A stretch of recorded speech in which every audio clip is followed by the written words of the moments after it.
Hello, hello. Greetings. Greetings to everyone. Thanks for so many coming to hear Steve Welch, a man I've known for 40 years. We were students together many, many years ago. He's a regular visitor every summer. He has been to a couple of talks on those summer breaks when he's come up to stay with us, and our joint tutor said he was the cleverest man he ever taught.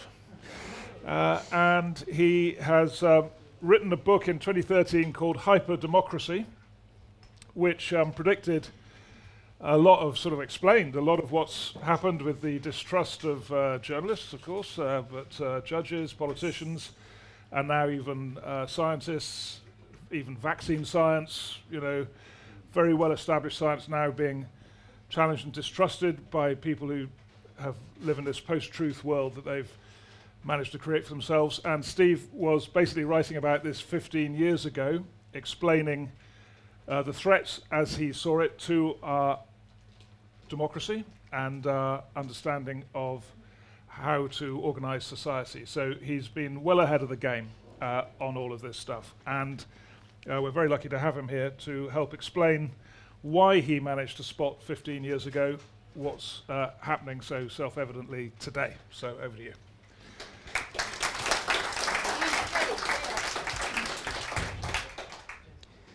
Thank you, Owen, for that very generous introduction. And thank you very much for coming. I might point out that I was at an academic conference about 3 weeks ago where the audience consisted of the chair, a discussant, 2 paper givers, me, I was also there, and 1 other audience member. So, which was at 8:30 in the morning, admittedly. So, but this is very kind of you to come. Yeah, who knew? Yeah, that's not my department. So, I'm going to talk about Hyperdemocracy, this book of mine. And what I'm going to do is talk firstly, the first 10 minutes or so, about a certain perspective that I want to present about the history of democracy, not actually democracy, democratic thought about democracy, and how my thesis is going to fit into that. So there's a particular perspective on the whole history of democratic thought, which has been going for about 2,000 years. 10 minutes ought to be more or less enough for me to get through that, I think, if you don't trouble me with too many questions. And then I'll talk about some alternative analyses and diagnoses of what's going on right now in what one might term the crisis of democracy. And then I'll say a bit more about my own view, which is contained in this book that Owen referred to, and some later things that I've written since then. So we already have on here Plato, the first person I'm going to talk about. Democratic thought began after democracy did. There was democracy in Athens, as I'm sure you know, for a fairly brief period, and versions of democracy in some of the other Greek city-states as well. Plato disapproved of it. It had already more or less collapsed by the time he was writing, and he disapproved of it strongly. And the basis for his disapproval was to do with his understanding of knowledge. So this establishes my theme, which is the relationship between knowledge, or the ways in which knowledge gets established and shared, and democracy. That's really the entirety of my approach to democratic theory in those phrases. And it starts with Plato, who, however, took the view that there was a big problem for democracy when you considered the issue of knowledge. He thought there were 2 kinds of knowledge. True knowledge, episteme he sometimes called it, and he had other words for it as well, and the kind of popular pseudo-knowledge, or mere opinion, that the hoi polloi, the ordinary people, had, which he called doxa, where we get our word doxing nowadays from, by the way. Doxa was mere opinion. True knowledge was only to be got by serious, prolonged study by those who really loved wisdom, in other words, philosophers, that's what that word means, like him. So that the ideal polity, the ideal political system, according to him, would be one ruled by people like him, philosophers. Only they could have true knowledge of political things, just the same as only skilled geometers could have true knowledge of geometrical things. You wouldn't expect the ordinary people to know about that. They might have their opinions about it. They never encountered the real objects of geometry because they'd only seen drawings of them. They couldn't really imagine them in their real form. Same with the ideal polity. So this establishes a deep and categorical division between those who know what the good life is, what the good polity, the good political system should be therefore, and those who inhabit that system, or the majority of them, who have no chance of attaining that kind of knowledge. Now, there's a big gap between Plato and where we are now, but I'm going to skate over it extremely quickly, obviously, but a lot of that disposition that he had, this view about the antithetical relationship between true knowledge and democracy, persisted. Of course, what intervened primarily in the West, in Western Europe, whole of Europe, was Christianity. But Christianity had its own version of this same theory, of course, a principal author of which was St. Augustine, and he made a distinction between the city of God and the city of man. The city of God ruled by God, understood by those who had carefully studied God. City of man, the messy kind of everyday life that people have here on earth. It's a distinction between heaven and earth, essentially. And this embodied also a distinction in forms of knowledge, just as it did for Plato. And in the early Catholic Church, which is the early Christian universal church, that's what, of course, the word Catholic means, the true knowledge of God was possessed by an extremely small number of people. Popes, specialists like Augustine of Hippo and so on, not by the ordinary people, who indeed, when they went to church, couldn't even understand the words being said, which were Latin. The idea of a vernacular expression of Christianity to the ordinary people was not adopted for another 1,000 years after Augustine was writing, more than that, 1,200 years. So this re-establishes in a Christian format the same kind of distinction that Plato had made, but of course the antithesis of democracy is not the philosopher kings in charge by this time, it's a theocracy that Augustine had in mind. Still, it's a case of people like him who had direct access through their great learning and deep theological study to the will of God that ordinary people couldn't have, and they couldn't even generally make sense of what was being said in preachments that they were receiving, or of course, read the Bible either, but largely because they were mainly illiterate. Also, it was in Latin. Something intervened that was a harbinger of later democratization stages, which is, of course, the Reformation. The Reformation, I don't need to go into too much detail about it, everyone knows about it, but it had at its heart a new idea about religious knowledge. This is Luther hammering his 95 Theses onto the church door, famous scene from history. And one of Luther's claims was that people could access God's will and therefore the truth, as understood in Christianity, on their own, through their own study of the Bible and through their own direct connection with God through prayer. This was a radically democratic idea, democratic within the framework, of course, of a religious Christian paradigm within which everything had to occur. Sorry, was that a question? Right.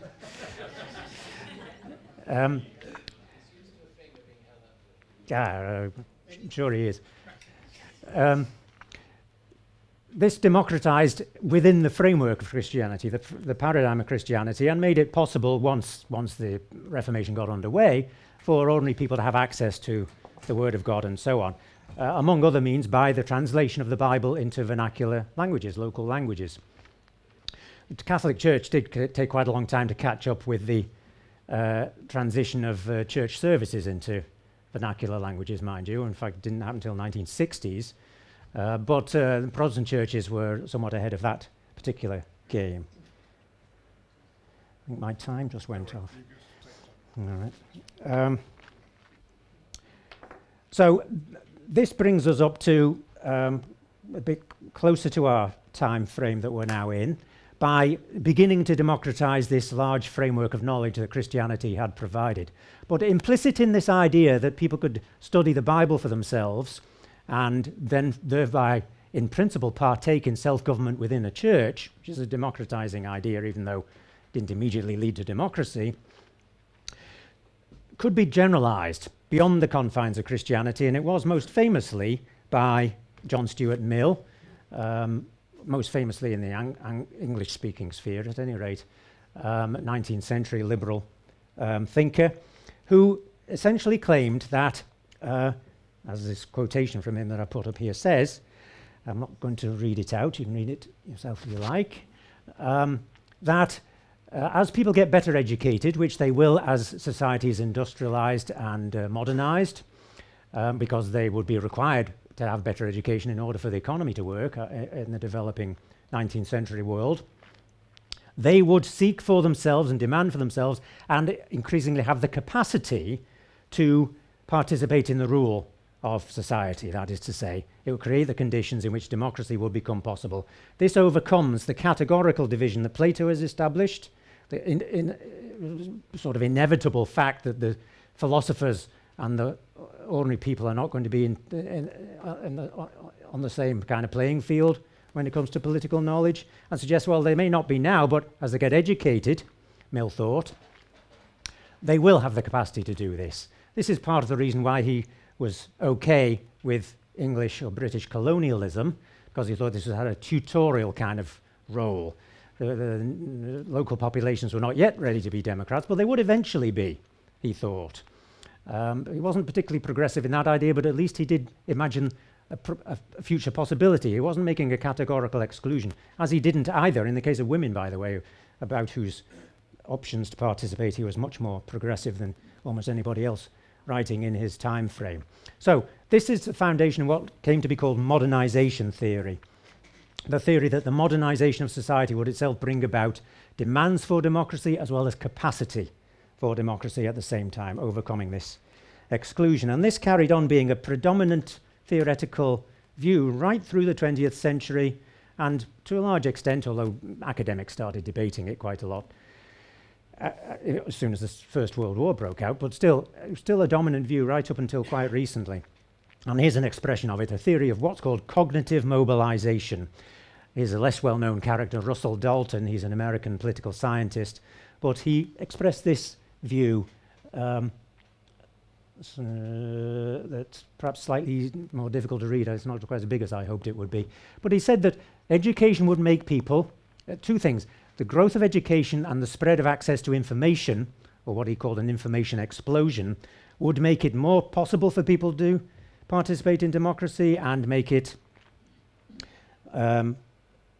more feasible, more desirable, for them at the same time. The picture on display here is Tahrir Square in Cairo, the Arab Spring, and this was the sort of last great expression of this theory, because a whole bunch of books and speeches occurred or came out at the time of these changes, which attributed them to the power of the internet, the power of, and social media in particular, the power of people to energize themselves, communicate with themselves, organize demonstrations and so on, and take for themselves in literally power just by sharing the knowledge they had among themselves. So the internet, which was of course a great further step in the information explosion since Dalton wrote this, which was in actually the 1970s, had occurred in the meantime and produced this wonderful, optimistic, progressive picture of democracy, continuing to develop as democracy runs along with modernization. And then we come to where we are now. My point is that what was being said by modernization theorists as recently as about 2010 now looks extremely naive. We have this seeming crisis that has been captured in various formulations that I'm about to move on to discuss before I get to my own, as having to do with the relationship between knowledge and democracy. Here's Barack Obama talking to David Remnick, a New Yorker reporter, interviewed him at the end of his presidency.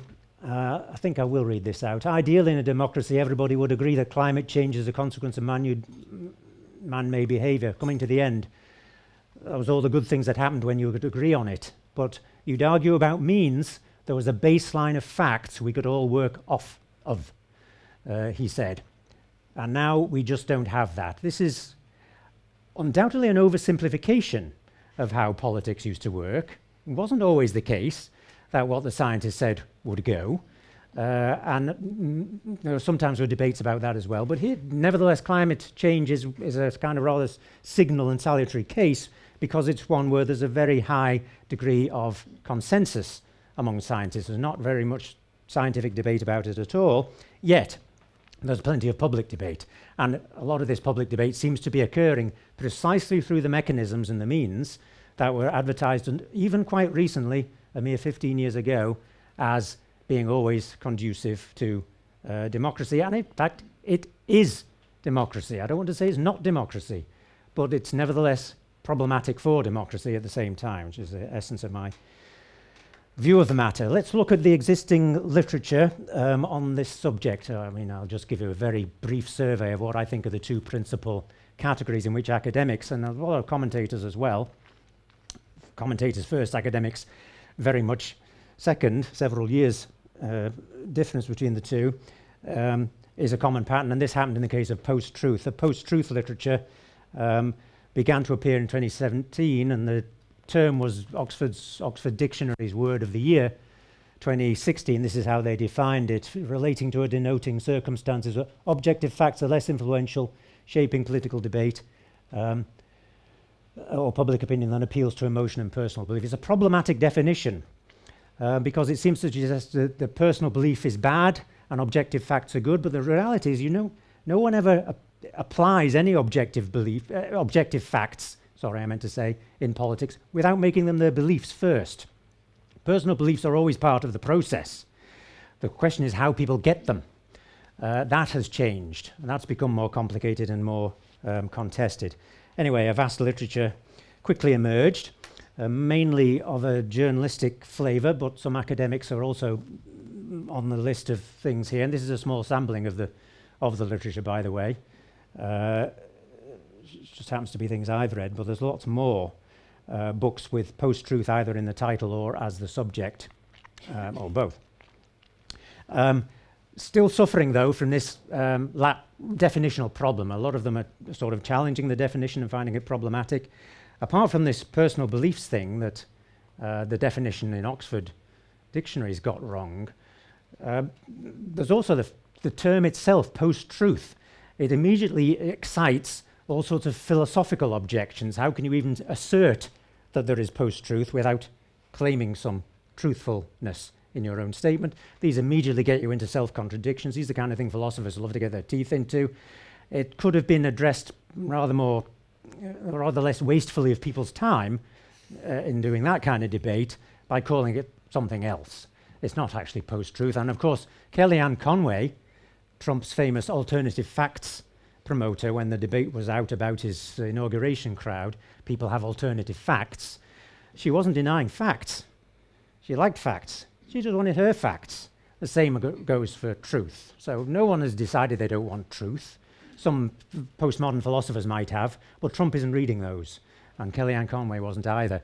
This is a different phenomenon altogether. So it's poorly labelled, I would say, and not very well conceptualised. Though it does touch upon the key factors that I've been talking about, the place of knowledge in democracy. So it's on point from that perspective. Academically speaking, populism has been a more frequent terminological prop or framework. There's quite a big literature on this as well, and a big increase in the usage of it. This is Google's Ngram viewer. That is a means by which you can find out how many new publications have come out each year, or online presentations of any kind in English that have used this word. Or you can do it with any word, or a phrase even. And populism took off. I know you can't read the scale at the bottom, but this is 2010, that's 2020. So it took off in the middle of the last decade, usage of this word. And although this is not a measurement of academic usage of the word, I do actually suspect that quite a bit of it is academic usage of the word, though it's used in popular punditry as well. Academics have just gone mad about it. It certainly was their word of the year in 2017.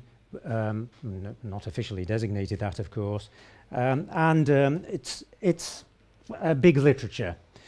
I've certainly not read anything like all of it, but this is a small sampling of it. There's a number of problems with this literature too, just as there are with the post-truth one. What is it? Is it an ideology, populism? Some people say so. It's got certain kind of targets and goals, policy outcomes. The problem is different populisms in different countries seem to have wildly different goals. They're not all the same. It's quite hard to categorize it as an ideology. Some people respond to this by saying that actually it's just a political style. It's got a kind of common anti-elitism about it, but apart from that, it's just a kind of disruptor style. I mean, there's arguments made for both of these positions. I'm just trying to illustrate the complexity of the debates at this point. There is also a question of left and right populism. Populism as a concept appeared after the example of the People's Party in the United States of the 1890s, which was a left-wing party. Cooperativism was its ethos, its ideology. But nowadays people are mainly talking about right-wing populism. Some people call for left-wing populism as a counterpoint to right-wing populism. Is there something essentially right-wing about it in the present period, and if so, why? This is an ongoing debate. I don't say that that invalidates the term, but it makes it quite difficult to summarize. The most important aspect of it, I think, is its relationship to democracy, and here I think the literature has some difficulty because they tend to not use the term democracy, but just think of populism as a kind of antithesis to that, something that's replacing it and overwhelming it somehow. But surely the popular is an expression of democracy. It means the people. I mean, how can this be something totally separate from democracy? This relationship has been very difficult for scholars to work out. But what I prefer to do is to say, yes, there definitely is a relationship between those. That's why we need to be talking about democracy, not about populism, which is sort of its kind of evil twin or its disreputable cousin or whatever it might be, not a real proper member of the family, whereas in fact there is a close relationship between them, which I try to state in my own theory of this question. What's the relationship between the two things I've discussed, you might ask? Some people have started to ask that. Populism studies has made a turn to the study of knowledge, which I'm all in favor of. It's the approach I took myself. And some people have even mashed these two concepts together and started, there's a book came out within the last year called Post-Truth Populism, which is this one, mashing together these two concepts. And I think when you mash together two rather ill-defined concepts, it's not a way to produce a well-defined concept. So this post-truth populism, I think, is yes, it's highly problematic. And I don't think it's really solved the problems. What's been going on with these literatures? My suggestion is that they haven't really been explaining the phenomenon. They've been describing it in various ways, giving it a name in particular, associating it with various other things that might also be given that name, but not really attempting to explain it. Now, that's an exaggeration, I immediately have to admit. Some people have tried to explain it by pointing to increases in economic inequality as being a cause of populism, for example. And I don't think any of these explanations really capture the full scope of the problem. We can perhaps come back to them if anyone wants to pursue that with questions. Thus, I want to promote my own view of the matter under this heading of hyperdemocracy. And I'm using that heading, that name, that term, in order to suggest, first of all, this is a kind of democracy, but it's becoming hyper, and by hyper I mean, first of all, very, super democracy, but also hyper in the sense that we're familiar with from phenomena like hyperactivity disorder. Too much. Not too much in the sense that you can necessarily rein it in and get to an optimum level of democracy, but too much in the sense that it's hard to see how it can really lead to good outcomes when we can't agree on fundamental challenges to our future survival in the form of climate change, in the form of a pandemic. I honestly thought when the pandemic started, COVID-19, my thesis is going to go out down the drain here. All the scientists are going to come back and start being respected, and for a time that was the case. But we know now subsequently what happened, especially in the United States, where vaccine denialism took off like wildfire and where there has been a significantly higher death rate from COVID among Republicans and among Democrats, and in Republican districts and Democratic districts. So I should have had a bit more confidence in my own theory, probably. This is a sort of crisis scenario, and that's kind of what I mean to capture with this concept of hyper-it. And this, I just decided I'd probably try to have a definition. A stage in democratic evolution, meaning that democracy is not a fixed final state, a threshold condition. It's constantly developing, as Mill thought it would do, at which democracy begins to undermine its own cognitive preconditions. And cognitive just means having to do with knowledge. There are preconditions having to do with knowledge in the conduct of democracy, rather like the ones Obama referred to. You have to actually establish what the problem is before you can address it. And there's a question whether it really is there at all, which more and more there is across a whole range of problems, not to mention the cognitive precondition of establishing the fact of who won an election.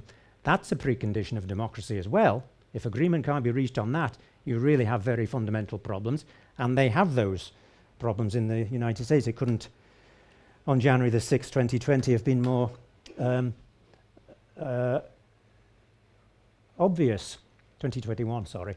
A continuation of the factors identified in modernization theory. This is, again, what I'm trying to do with using the term democracy. Relate these phenomena to the history of democracy itself and show that they're inevitable given that history. You create, as modernization theory celebrated, the confidence that people have to establish their own facts. You give them that confidence, sooner or later they're going to start applying it in ways that differ from what established knowledge generating mechanisms like universities and so on, or courts, have to say. So it has new and harmful effects, even though it's the same process that previously had very beneficial effects. And the final point I want to make about it, democratization of the means of establishing facts is what I'm actually talking about here. This is known in common parlance, you've all heard the phrase, doing your own research. Going online, I've been online, I've done my own research. People say that. They pose as experts, and there's a certain sense in which they are experts, they have done their own research. But they pick what they do their research in. That's what doing your own research means. It doesn't mean sitting down and just waiting for all the scientific information to come towards you and find out what the consensus is there, if there is one. Sometimes there isn't one, of course. It just arrives on you very. You make your own choices. It doesn't arrive in your own motivation. Have I still got some time? Yep. So I'll just say a couple of things about the sort of origins of this idea, as far as I'm concerned. What I read that have helped me to have this idea. And one of the things that I refer to is a book by a German sociologist called Risk Society. And he was a person who, a bit like Mill, thought there'd be developmental benefits from ongoing democratization, but he was worried about the domination of science, so-called technocracy. He wanted to get past that because he thought it was undemocratic, which many people nowadays do. But he thought what's needed is more democracy, because science will eventually disrupt itself. Science is all about criticizing the established views and replacing them with new views. Eventually science will eat itself, he said. And he came out with this, I think, rather complicated sounding, but I think rather evocative statement. Demystification. What scientists used to do to churches and religions, scientists now do to themselves. Spreads to the demystifier, changing the conditions of demystification. In other words, science would make itself untrustworthy. That was one source I was using for this theory, although there are some differences between me and Beck. He expects constant improvement of democracy by this means. That's why I placed him in the same tradition as Mill, but in fact, that's not what's happened. There has been a discrediting of climate science, but has not produced this wide democratic embrace of progressive outcomes. It's been more substantially and obviously to the benefit of legacy oil companies than anybody else. We've got climate skepticism as a result, which he never would have wished for. Here's a more traditional source, Alexis de Tocqueville's book, Democracy in America. Some of you might have heard about it. It's a book came out in the middle 19th century. He visited there. He studied democracy as a new thing. Coming from France, where the prevailing political system was aristocracy, he came up with this impressive book, highly prescient in a number of ways. Democracy in America came out in those 2 volumes in those 2 years. He had a number of very powerful insights, and one of which was about this thing I referred to when I was talking about Obama.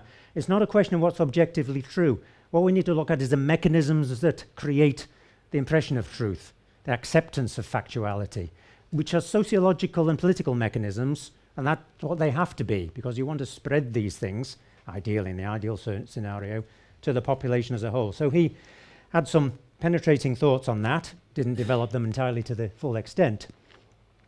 He was very keen on lawyers in the United States because he thought the Americans are so keen on demolishing authorities, they're so democratic, that you need some kind of stabilizing force. He also believed that religion would provide this to some extent, which is a separate topic. We can discuss it if anyone wants to. But he thought lawyers would as well. He was very struck by the power of lawyering, even in 1830 when he was there. And it's got a lot more powerful since then. There's a great worship of the Constitution there. But we can see that it's actually not worked. It's not been enough, because this source of authority can itself be challenged, and has been. And I go back to the example of the January riots, January 6 riots.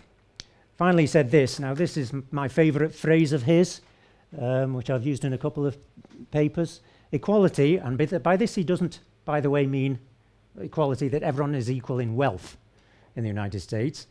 He meant status. There was no inherited aristocracy for a start. He knew that women didn't have the same status. He knew that slaves didn't have the same status. He knew that Native Americans didn't have the same status. In fact, he wrote about those much more than most people did at that time. He's talking about white males. And they had equality because there was, by the time he was writing, hardly any property qualifications for voting in the US, which there still were in the UK at that time. And almost all states had introduced universal white male suffrage by about 1830. There was only one holdout until 1860. Equality develops the desire in each man, we'll have to forgive his gendered language, as academics call it. He was writing in the 1830s, each person to judge everything by himself. And this just, I think, captures very nicely in 1840, when he wrote it, I think it was in volume 2, the hyperdemocratic phenomenon. It's a good thing that people want to judge everything by themselves. Who would ever say they shouldn't? And yet, when you make it possible for people to do that, and you create the fluid information environment that we have, and you give people the educational level that's going to at least admit them into that world and make them give them access to those kind of arguments, what you do not seem to get is a kind of sort of consensual conclusion that has anything to do with the scientific and other kinds of legal, etc., authorities. What you get is a chaotic environment that we now have. I haven't made any argument that it is a crisis. I didn't want to spend too much time doing that, but I think it is, and it's a crisis because it's undermining the cognitive foundations of democracy. You can't attack it without attacking democracy itself. If you want to read more, there's a publication, which, however, I immediately say, you can download for nothing on that website there. And where I've put a PDF, if you care to explore this any further, and be very happy to, and I'm looking forward to hearing your questions. Thank you very much.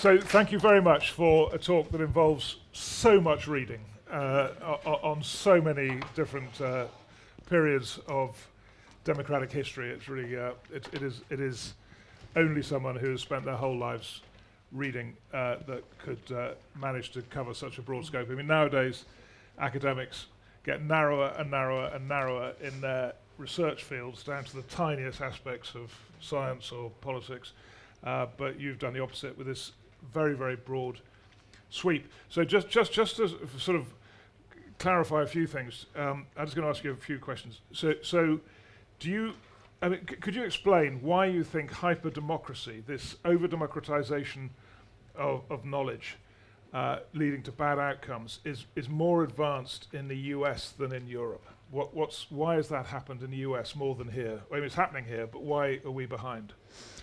Yeah, an extremely interesting question, and not one that's been asked much. It is not entirely true, that premise is correct. It's advancing quite rapidly in the US now. There have been crisis symptoms of democracy in other European countries. There's been some borrowing in both directions, but I think you're right. Most of the borrowing is by non-Americans of what Americans are doing now. And the answer to the question, I think, which despite that qualification, I think is on point. And let's just emphasize that this is quite an amazing thing. Tocqueville was writing about American democracy in the 1840s, imperfect as it was for the reasons I've mentioned. There was slavery still for a start. America has long been regarded as a consolidated democracy. The idea being, and this is also due to Mill, or Mill spoke about it at any rate, as democracy lasts, it consolidates. People get more used to it and more and better at it. Well, it simply demonstrates that there isn't any such thing as consolidation of democracy. I hope it's not mine that's running low. That was a made-up thing, consolidation. The reason why this is happening in the United States is precisely because it's a long-established democracy. It's been established for longer. There have been more sort of symptoms of this kind of freeing up of knowledge. I mean, this is only my advert that people are missing, so you don't have to see it. America, for instance, has more advanced democracy in a number of ways. They have the primary system in elections, for example. That democratizes political parties more than they are anywhere else. And other countries have not adopted that, even though it's been around for nearly 100 years. And they have very strict freedom of speech laws, very strict protection of the freedom of speech component of the First Amendment to the Constitution. So there's a much more fluid information environment there. It'd be much harder to get internet regulation there than it would be in European countries. They simply have moved further along the trajectory that I'm talking about. So America's greater democratization is the source of the destruction of democracy. Yeah, in America, yes. And once you have it in one place, you can borrow. Other countries don't have to go through the entire same sequence that America has gone through in order to borrow its politics. They can jump some leaps. Yeah. So just one other thing which may help clarify some of this. If people are now unable to agree on vaccine science, perhaps the clearest example, and now people who are denying vaccine science are dying in significant numbers in Texas and in these places where they don't take the vaccines. What can you tell us about why those people form those opinions? I mean, if they're not going to listen to scientists on facts, how do they make their opinions? So it's a question about how do they decide whom to get their opinions from. Their opinions aren't sort of formed out of nothing. They do their own research, and the opinions they like are from these sort of dissenting mavericks. What is it that motivates the belief in mavericks? I mean, this is an interesting question. There's a certain amount of literature on it. It's sometimes attributed to feelings of inferiority, versus the experts. They just don't like being told what to do. But it's got a psychological appeal in the virtue of the fact that you gain from doing this a kind of autonomy. You gain a kind of self-controlling, self-governing capacity by choosing for yourself who the authorities are. And in a sense, it doesn't matter what they're saying, as long as it's a dissenting view and a minority view, and if possible, making it more appealing, a view that's kind of been suppression attempts have been made against it. Which in vaccines is true, because the establishment is saying you must take the vaccines. Yes, and the establishment has expelled Andrew Wakefield. This is a UK example, of course, but he's a pioneer of this, from the BMA. So Andrew Wakefield is the man who said you shouldn't take MMR in one dose. It's completely untrue. You should take it in one dose, and people who didn't, their children died. but Or now got autism. they've got autism, and now we find, yeah, well, they didn't get autism. I mean, yeah, and now we find Trump echoing that, just like this week, despite the fact that's been debunked, 10 years ago, and he was drummed out of British science, and he had to go to Texas. So it's a very striking example. Yeah, and people, I mean, the appeal of that, I mean, there's an obvious appeal of it to people who have the misfortune to have an autistic child. But the appeal is that he's a heroic dissenter. And it's very easy then to imagine the establishment as bullies repressing these challenges. There's something kind of appealing. It's the underdog. Anyone can see the appeal of this narrative. And people can more easily find out these things, propagate these ideas. Like all the stories about election interference in the 2020 election, that's much more easily accessible. The psychological appeal of it, I agree, is an interesting question. I think it's the psychological appeal isn't actually all that new. People have always probably wanted to have, to believe underdog stories like this, but now it's sort of extended. They can. Right, so any questions? Yes. Should we wait for the microphone?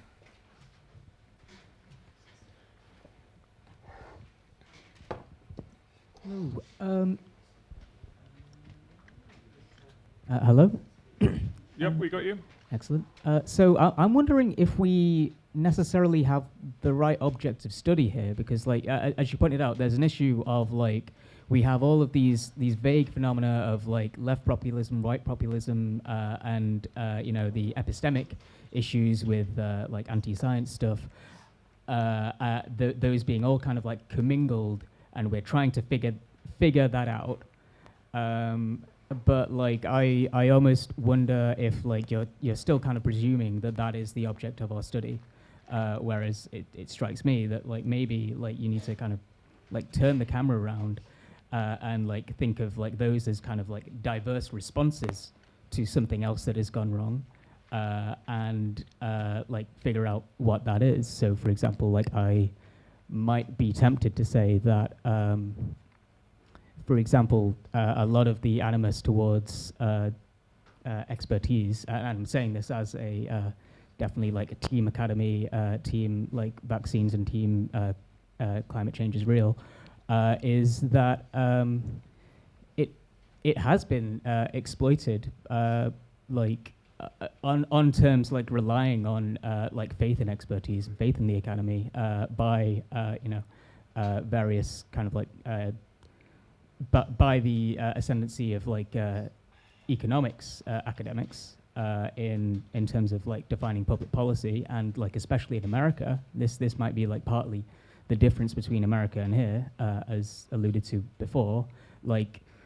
It's easy to see why it would be a lot more appealing to have mistrust in medical establishment when you need to pay $5,000 when you need to go to hospital for anything. So is that a factor in this distrust of science, that for some people science costs too much? There's several interesting things in that question. Economics was one of them. Now, economics is a social science that has relatively high prestige as a source of policy choices, much more than the other social sciences do. Not quite as much, though, as natural science does. So you do have competing schools in economics, and some of them become, let's say, fashionable, to use a slightly dismissive term, over periods. Monetarism, for example. Keynesianism got displaced by that. So it's a more complicated story with economics. My case is not that people should just trust what economists say, because this is not a case where you've got 98% consensus on any particular conclusions, whereas there's some other ones where you do have that, like in the court cases on election denial, for example. As for the medical establishment in the United States, yes, I mean, that could well be a factor in suggesting that there's self-interest involved. I think some of the things that Robert F. Kennedy Jr. says about the interests of food manufacturing companies in promoting ultra-processed foods need to be attended to. So yes, there are some reasons for skepticism about that, but the skepticism has simply gone further than those reasons would actually validate. I mean, it's uncontrollably wide.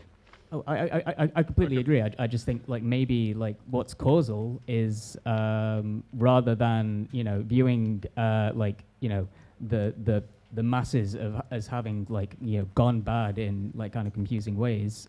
Like we can see like the ways in which power has been consolidated and exercised as like naturally creating various expressions, even if they're not like completely like epistemically like justifiable, various expressions of mistrust in that. Oh. Yeah, I think I would just say as a one sentence comment that the number of cases where there is that kind of valid objection are outnumbered by the cases where there is the kind of phenomena I'm talking about. I don't want to say that your factor is not relevant. I don't think it's a prevalent one. Yes. I could be mistaken, of Your course. question. The graph you showed of post-truth literature seemed to have there's two questions here, seemed to have a huge rise in 2010. What was the trigger? And the other question is, would any of this have been possible without the internet and social media?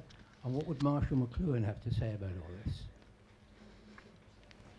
Yeah, well, that was a graph about the word populism, not post-truth, which, however, probably experienced a graph somewhat similar to it. So the word populism already existed, so it wasn't like a new coinage, which is the case with post-truth more or less, although it had actually been used a bit before, not much. To answer the question with relation to populism, it's just that the academics found a word that seemed to be aptly descriptive of the kind of unhappiness they were feeling, anxiety they were feeling about current developments in democracy, because populism has generally been understood as I've said, it's kind of democracy, but it's also taken to be something that can overwhelm democracy and eventuate in fascism and so on. So that's the reason for that. But your question is about post-truth. Why did people coin the term post-truth? Well, Trump and Brexit are the reasons normally given for that. People who write these books, in which I gave numerous examples, generally cite those two things. The election of Trump in 2016, it wasn't 2010, it was middle 20-teens when this rise happened, which is when those two episodes occurred. Personally, I think Trump is a better illustration of this than Brexit. The Leave campaign certainly involved some misrepresentations, and they were probably somewhat effective in producing the outcome. I'm not convinced that really the scope of those misrepresentations was bigger than they normally are in politics, including British politics. What made the difference is... Social media? Well, no, that wasn't what I was about to say. Good guess, though. The fact that it was a referendum. It was a referendum, and that meant it couldn't easily be altered, especially given the way the British regard referendums, which is some kind of magic thing that is like a divine edict, because we have so few of them. So I'm not sure that that was a case of post-truth. I think what's happened in the subsequent years in which Brexit has to be defended rather is more likely to evoke this diagnosis. Well, that's a view that you might want to challenge. In any case, it was those two episodes that produce the post-truth label, and the more general, the more kind of academic diagnosis was populism at about the same time. Sorry, what was your other question? The other question was, what would Marshall McLuhan have to say about this with social media and the internet? Does that make it all possible? Well, Would yes, it be possible yes. without it? I mean, the phrase "the medium is the message" is not very helpful on its own, but his discussion of media generally throughout his career and its relationship to politics is relevant, yes. I mean, the state of the media in general, the kind of structural characteristics of the media apparatus, creates a different kind of politics. This is a McLuhan kind of perspective, and it undoubtedly does. television did the same thing, and national newspapers did the same thing, and yellow press and so on, and now the internet has done the same thing. So yes, the internet is definitely a factor. Most of the post-truth literature says so. Matthew Dancona wrote one of these books. It was on my quick sort of animation there, who said the internet is the essential engine of post-truth. And this is true. But that's not the end of the discussion. What is it that the internet makes possible? It's a democratization of media itself, because it abolishes gatekeeping. And you have instant access by anybody, not through some editorializer in the New York Times. You go straight to the information that you want through the internet. So it is itself a factor of democratization. I would call it a wonderful idea, but... Yes. Yes, and I might even extend that to democracy. Good to go. You go there first, yeah. Thank you. I just wanted to comment on your comments. It's quite a while ago now, but on aristocracy. Yes. About there isn't an aristocracy in America. I think America's got a very powerful aristocracy. And I think people like Gates and co. are as powerful as the Duke of Westminster. That's the old heritage, isn't it? It goes back to the Norman conquest in this country, but it only goes back 250 years in America. And it would have been the Rockefellers, but now it's the Gates and the people on the Silicon, in California, basically. And they're a powerful can be anti-democratic force. Yes. Thanks for the comment. I, first of all, point out Tocqueville was talking about the 1830s, but yes, he wouldn't deny there were wannabe plutocrats in the United States, and there certainly are some. There certainly are some now. Well, it isn't, because the kind of status that attaches to an aristocracy is heritable, and that's less so with these plutocrats. The point I would make, though, more generally is, are they actually getting their own way? It doesn't seem to me that Musk is getting his own way, and he's the biggest of them all at the moment. He's been undone by the same kind of processes that he's been himself supporting and encouraging the whole time. They're getting some of their way. There's lots of plutocrats, and Bill Gates probably not getting his own way. Bill Gates, unless his own way was to propagate COVID-19 through microchips. Or buying up farmland to destroy American farming. He bought up hundreds of thousands of acres of farmland. Yes, he's economically very powerful. Well, yeah, they're possibly dangerous as well. But I accept that there could be some threats from these kind of people, but I don't think they're the actual most interesting part of the problem. There's always been people like that, as you've said. The problem is people are listening to all these disruptive messages. What word is elites? Okay, there's one over there. Elites can't survive unless the people who aren't elites maintain them. That's my point. So there's a role for democracy, therefore, in the explanation of the power of elites. Yeah. I think we agree. Do you have a question? Was it back there? Comes from the statement you made of people doing their own research. They haven't got the tools to do their own research, and they'll believe things when Trump talks about autism, because Wakefield was discredited over here totally by his own colleagues, which is what science does. They produce in journals which are then refereed by other scientists. But then you get people who turn up at the GPs and discredit what the GP says, because they said, I've looked this up on the internet and I found these. And then you get people like Boris, who was famous for not understanding the statistics presented to him, and discredited the scientists for the way COVID appeared in Britain. And then Trump did the same with telling people to take hydroquinone.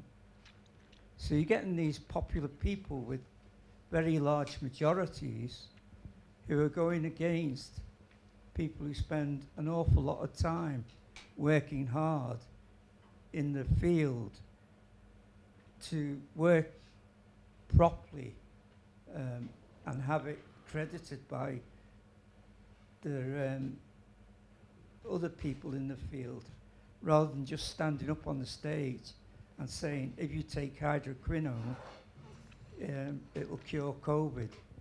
If you take paracetamol, it will cure autism. No, if you don't take it, you'll avoid autism. Yeah. Is the theory, yes. So I agree with everything you said. These are big problems. Let me just sort of take off a little bit from your comment. Trump himself does have a big role to play in explaining all of this. He is extremely irresponsible. You might have had a less irresponsible president, but my argument is about the circumstances that make that irresponsibility possible, which is what you're commenting on. People will believe these things, and they will not take the fact-checking, which accompanies them in enormous profusion, but people still are not, in general, persuaded by it. So there is a crisis then, as I think you're alluding to, in the establishment of facts that is being caused by people claiming autonomy in their own judgment as to what's a valid fact and what isn't. I agree with what you were saying. Yep, there's a question at the back there. Yeah.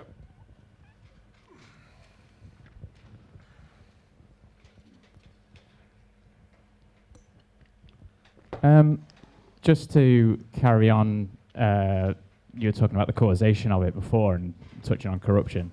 I got two questions really. One is, what role do you think capitalism has played in what we're seeing now? Because it seems to be happening in somewhere I would describe as hyper-capitalist. It's happening in the worst way there. And also, what is it about populism in this post-truth world that seems to appeal to people's worst sensibilities? Why is populism at the moment not, appealing to people to be nice to each other? Why is it always harmful in this scenario? Large questions for sure. Capitalism, I think, has a degree of sort of fundamental affinity with democracy, insofar as one part of its defense is extension of choice, and the remanding of choice to individual consumers, as opposed to old style pre-capitalism when there were sumptuary laws that control what people could consume. So it's bound to be connected. Big capitalism, there's another kind of connection that someone might assert, which is that capitalism has eventuated in recent decades in far higher levels of inequality, and some people find that to be an explanation of the phenomena of populism. I don't think the connection is entirely convincing. For instance, in climate, I'm not saying this is what you're suggesting, I'm sort of building something on your question. In the case of climate change, the beneficiaries is big oil, and they are benefiting. You wanted to say something? Right. I'm just agreeing with what you're saying. Yeah. Okay, sorry. There's no very clear connection between these various things. So there's a very large literature on this whole question of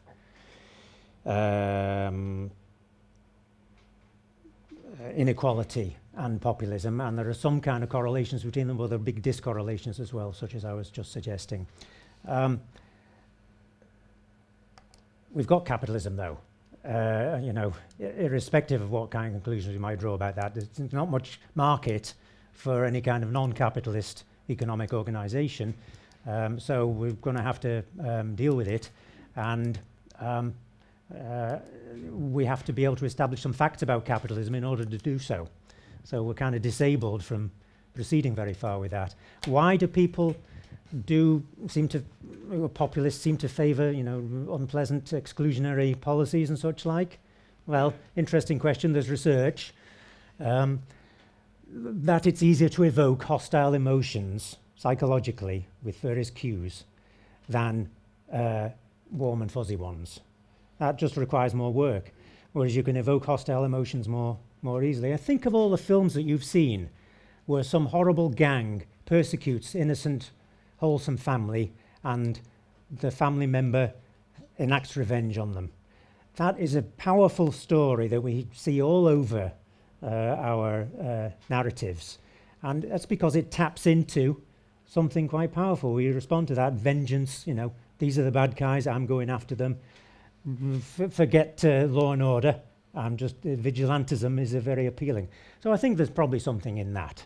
There's something in our evolutionary development that has made us more likely to be agitated by certain things, mobilized and motivated, than by other things. I don't know, because I'm not a political psychologist, but there's plenty of study of this kind of thing going on.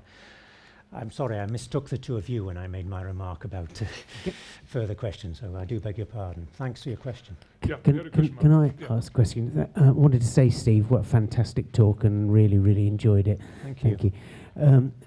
So I've really enjoyed the discussion so far, but what I wondered was whether you could talk a little bit more about the through the lens, using the lens of leadership, because it seems to me that a lot of the populist movements have followed very charismatic leaders, and is that something that has a play? Yeah. I mean, this raises interesting questions about what politics itself actually is. What is politics fundamentally? How do we come to have it? And what it involves is someone establishing themselves as a leader. Inevitably that occurs. And they do that by persuading other people to follow them. So politics fundamentally, I think, is persuasion. Without persuasion, we can't have politics, and it all comes down to that. So how do people do that? Well, charisma is supposed to be one explanation of it, but it's not Max Weber's explanation. It's not a very good explanation because it really just labels the phenomenon. This is a person who's got lots of people following them. Oh, they're charismatic. What really is it that's going on? They're persuasive. Plato wrote about this. He was interested in rhetoric. He hated rhetoric because rhetoric was a way of exciting the masses, the hoi polloi, and democracy would go wrong because of that. But people use it, it works. Some people are good at using rhetoric, and hateful speech, to get back to the previous question, is also effective as well. What you need is responsible leadership.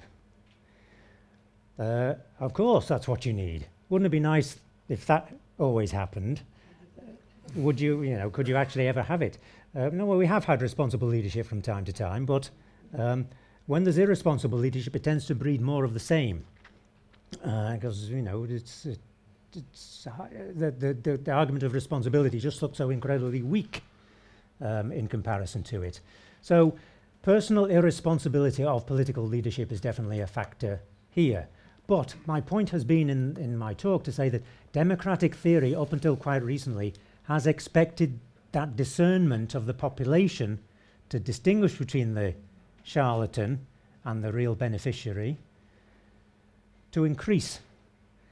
And because they get better educated, they get more information. Well, they have got better educated and they have got more information, but the discernment hasn't increased. So really, I'm trying to make a change in democratic theory by shifting it to the idea that it can undermine itself, it's against itself. And that's the phenomenon that makes it possible for irresponsible leadership to exist. There is always going to be leadership.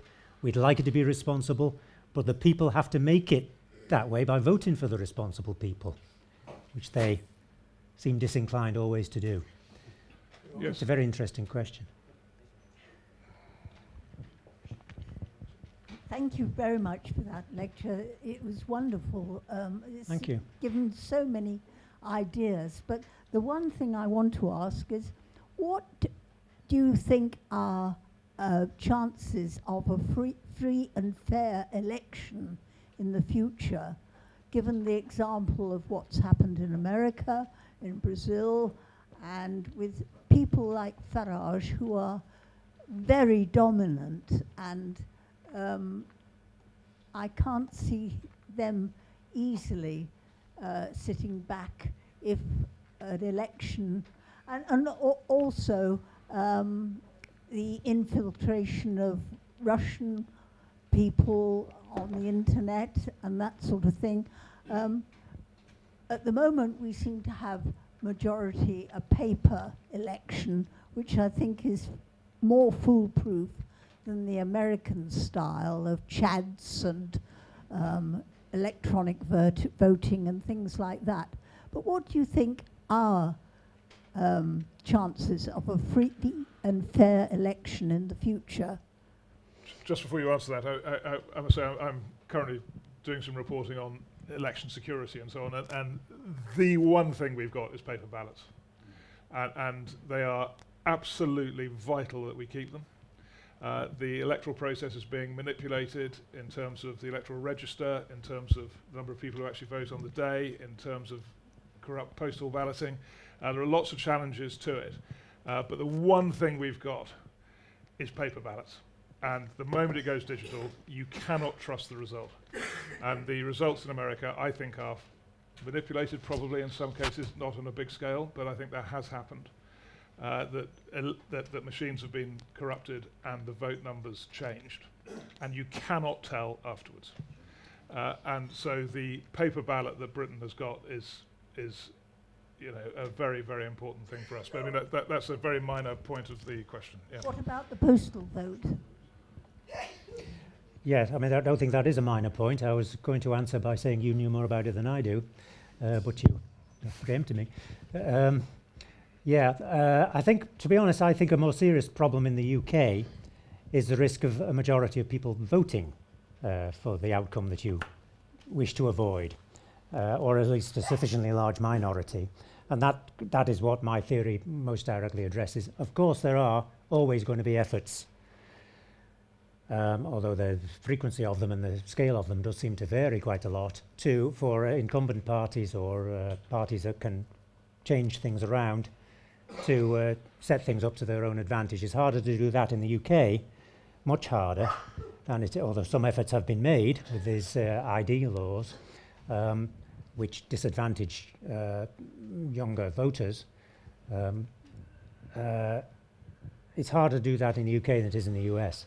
I know more about the US than I do about the UK, and the chances of a free election, a fair elections, are in the US in the midterms even, never mind when the next presidential election comes around, are lower. There have been enormous efforts at state level to introduce partisan gerrymandering, redraw the boundaries of the congressional districts which elect the members of the House in ways that are advantageous in a partisan way, which the Supreme Court has no objection to. There have been a number of cases 10 years ago where it couldn't find fault with that. It finds fault when there's racial gerrymandering, but the social categories get excluded, which can happen accidentally when you're partisan gerrymandering. But if it's accidental, or at least the Supreme Court agrees to that, that can happen. So that's undoubtedly a problem. How much of the actual distortion of the vote counting there has been? Well, I think it was demonstrated there wasn't, in fact, an enormous amount in 2020. There were numerous court cases in numerous states.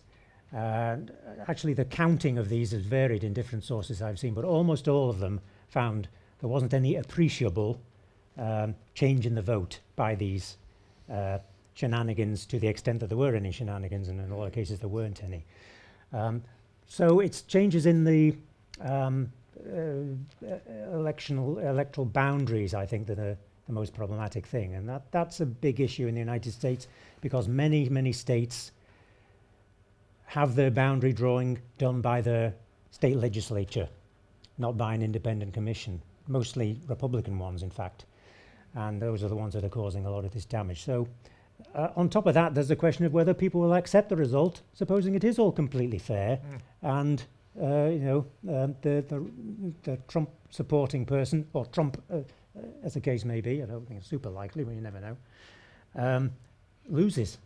The actual result is contested. That's already happened once. I mean, that's a fundamental challenge to democracy.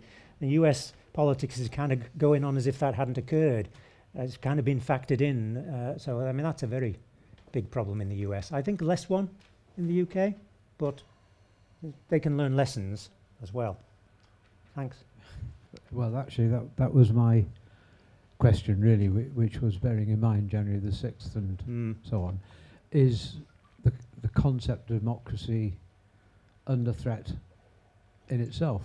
Because it hitherto it's never been challenged, has it? It's always been considered to be the ultimate solution, but not so much now.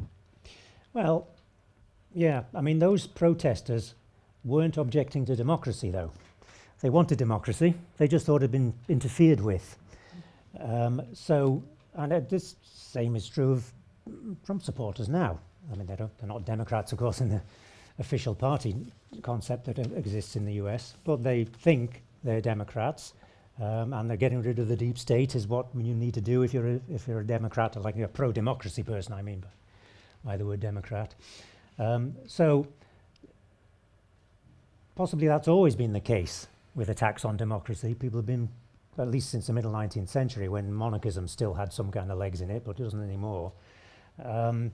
They think they're the better Democrats. So then the problem comes down to, how can you persuade people that what they're calling democracy isn't democracy? It all tracks back to, how can you actually persuade people of what the actual facts are of these questions? So there is a deep challenge, for sure. And undoubtedly, once the mechanisms of democracy itself get subject to this anti-expert challenge, which is what the 2021 court cases were doing, the mechanisms of counting were all corrupted.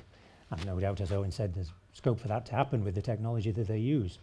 But Dominion voting systems got 700 to 800 million settlement off Trump for making that suggestion, not off Trump, off Fox News for making that suggestion.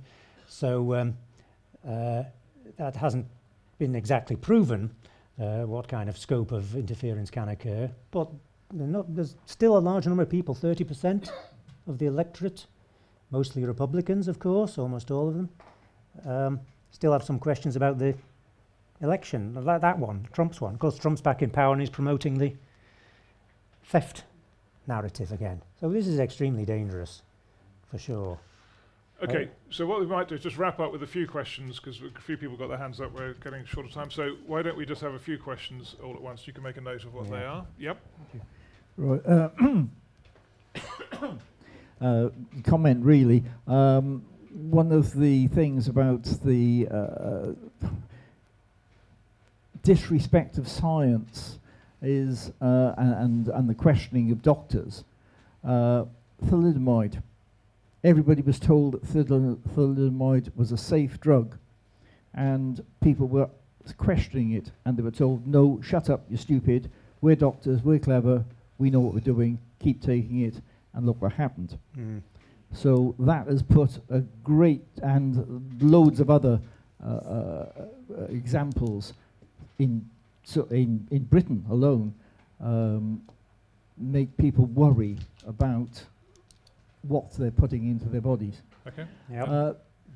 The only other comment I can say is the populism. We're seeing the same thing now as happened in the 1930s. You've got Trump in America making America great again. You had Hitler making Germany again, and he was very successful. In 7 years, he took a bankrupt country capable of making war on the whole of Europe. And we've got our own Oswald Mosley in Farage. Okay. Very interesting, but decidedly depressing. Do you have any hope for the future? Is there anything positive? Yes. Well, the positives, yeah. Okay, and there was one think about over that for a there. sec. Yep, one more there. Any more for any more, just before we wrap this up? So that's there's one more down here. Sorry, two. I'll keep them quick. One slightly annoying, one that might be a little bit more fun and up your street. The first one is that I think when you said that like you're not convinced by the connection between capitalism and this phenomena, I think you actually illustrated, from my perspective, how they are very closely linked, in that like capitalism does not require democracy, and it is therefore in their interest to undermine it these days, given that, as you said, all of these things seem to be like very much serving the interests of, as you say, like legacy oil companies, etc. The nicer question rather was, I wonder if you have any thoughts on, for example, ChatGPT, because that strikes me as having a lot in common with what you're talking about, in that mathematically what it does is produce the mean result in response to anything that you put out with regards to the the data that it's drawing from. So essentially, it's almost like democratizing in a kind of way that like launders the individual, that launders of any personalization, like the opinion of everything in response to whatever question that you give it. Okay, thank you. And we've just got one more in the corner here, and then that's it. And if you can take those grouped together, maybe end with the hopeful note. Getting my steps up anyway. Yeah. I'll see if I can think of one. I fully appreciate your talk tonight on a very, very difficult subject. I mean, the whole thing is an absolute can of worms. But this is all from quite a Western perspective. There's an awful lot happening in the rest of the world, in the East. I mean, I'm a big follower of John Mearsheimer, and he's very much a big sweep of history man. And he realizes that America's empire is on the way out, as the British Empire was, and the East is taking over. Now, how does all this affect the China and the East and Russia, which is very, very different from our way of looking at things? Great. So let's just wrap those up, and then there we go. Thank you very much. Thalidomide. Your comment on thalidomide, I mentioned this actually in my book when I was talking about factors that have contributed to distrust of science, and that undoubtedly was one. Scientists get things wrong for sure, and medical science has frequently got things wrong, and deaths can result. And the thalidomide story is a kind of template for some of the kind of post-truth denialism about vaccinations that currently exist. All I would want to say about it is, how many times have they got it that wrong compared to how many times they've got it right? And this, is quite easy to lose sight of when you just have, this is a horrible kind of thing that happened here. Yes, it's horrible, let's deal with it. And it generates more distrust than a full accounting of the achievements of medical science would actually produce. But getting a full accounting over to people seems to be increasingly hard, and the cases like that you're mentioning are just exactly a kind of red meat examples that make that hard. With the thalidomide thing, the scientists actually said, this is wrong, we need to stop doing it, but the politicians running the NHS said, no, we carry on with it. Right. And that's the frightening thing. The politicians make the mistakes from very little knowledge. Okay. And we're seeing that with Miliband at the moment. Yeah. Your other point was about populism in the 1930s. Yeah, I mean, it's not exactly the same. There's many similarities. One dissimilarity is the one Owen alluded to in his initial question. Those were new democracies. Germany and Italy in particular, where these anti-democratic outcomes occurred. So it could fit under the rubric of this consolidation theory, that there just hadn't been democracies for long enough. People hadn't actually rather abruptly democratized. People weren't used to it. There were still paramilitary branches of all the competing parties in Germany throughout the 1920s. It hadn't settled down at all from the overthrow of the Wilhelmine regime, and Italy something similar. a relatively recently democratized country, whereas we're talking now about other countries as well, but certainly including the United States, a very long established democracy, and some special explanation is needed on top of the phenomena of the 1930s in order to address that. So I would say it's not completely different, but it does have that important difference. Yeah, my notes aren't very good. Post-truth supports capitalism. I don't think it always supports capitalism, but there's certainly sometimes when it does support capitalism. Does capitalism get benefits out of post-truth? Well, that would be on the assumption that it always succeeds in getting its interests established as people's beliefs, which is what Marx said would inevitably happen. And there's evidence that can occur. But he seemed to also have exaggerated the extent to which it can do that. And I'm not sure that things are any different now.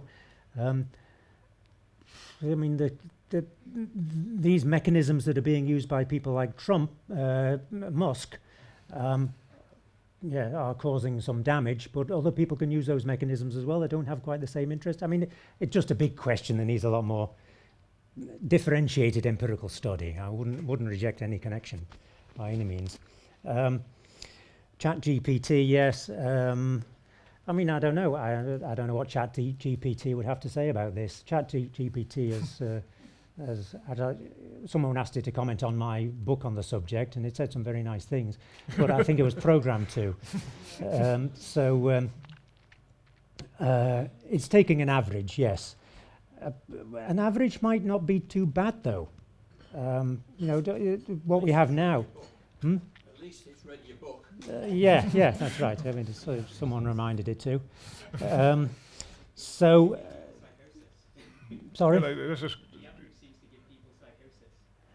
Well, that's a separate discussion about ChatGPT, I'm sure. I don't know a great deal about it. But I think the average position, as opposed to the most directly motivating position, which is going to be probably not the average one, but it might be the more catchy one. So that's not quite the same as ChatGPT. I might be satisfied with the average in most cases. China and Russia. Well, yes, you're quite correct that the scope of my talk was limited in that respect.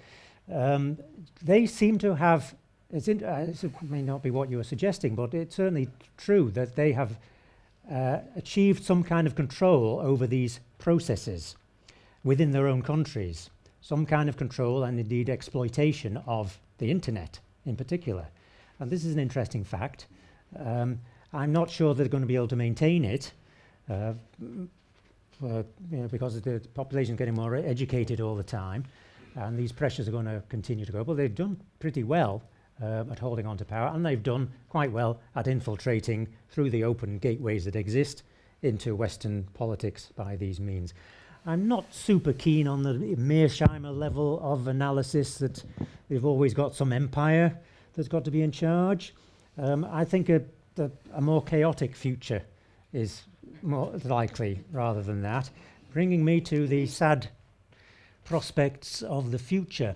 Now, I didn't write a book, and many people do write these books, which say hyperdemocracy, what it is and how to fix it, because I actually don't know. I think fundamentally it's in the good things of democracy that we're going to get the bad things of democracy. That doesn't mean to say that ameliorations can't be done. And I think some degree of media regulation is probably high on the agenda to deal with social media misinformation. But what form? I mean, that's a very difficult question. I don't think it's being investigated with the, academically speaking, with the academic seriousness that it could be. And it's an extremely difficult, challenging problem.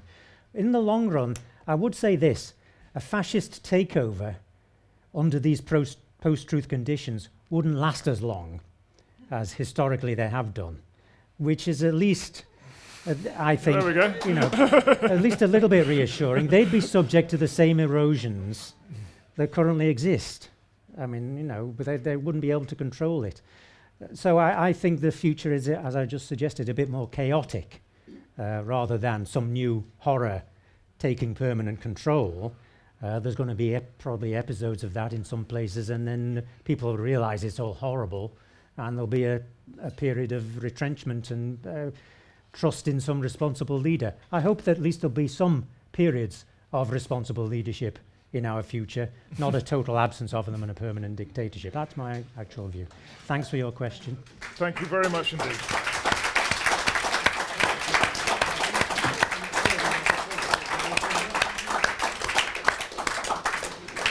Great. So